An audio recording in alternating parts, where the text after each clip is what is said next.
Welcome back, guys. It's been forever. Sorry for the background noise. Today we're gonna talk about, what are we talking about?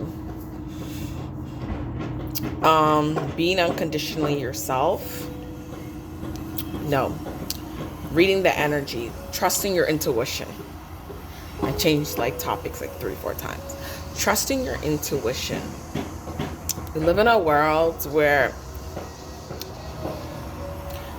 you're told to just look at things through logic and theory, and if it makes sense. But there are certain things that don't make sense, okay?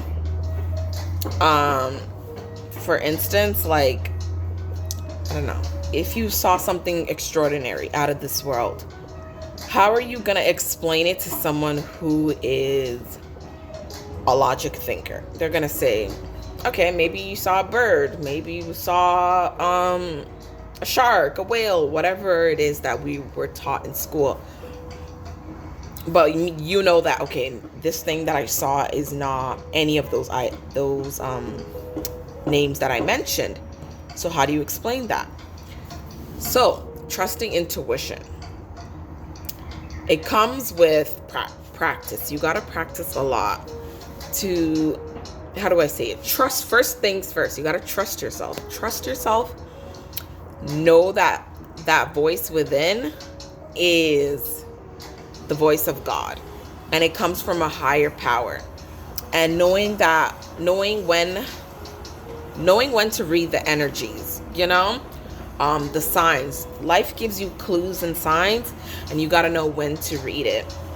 And trusting intuition doesn't happen overnight. Like I said, it's lots of practice.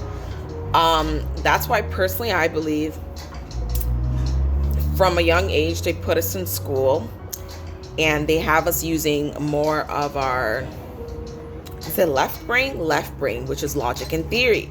And I think right brain is creativity.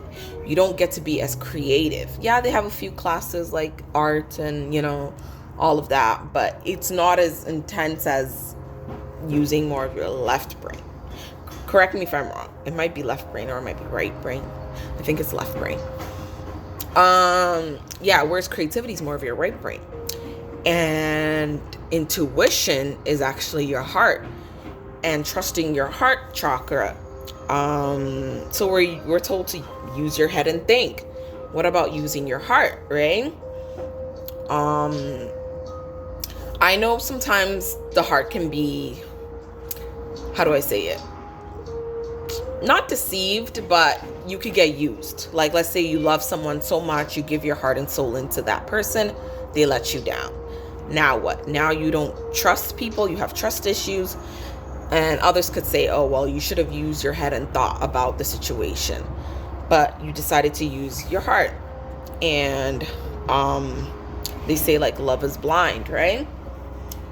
So the heart chakra, intuition, trusting the voice of God, and letting it come from within. I think that's where all creativity comes from, going within. When you take the time and meditate and you get familiar with yourself, knowing who you are and going within, that's when creativity flows. That's when, how do I say it? Yeah, like I was saying, that's when creativity flows.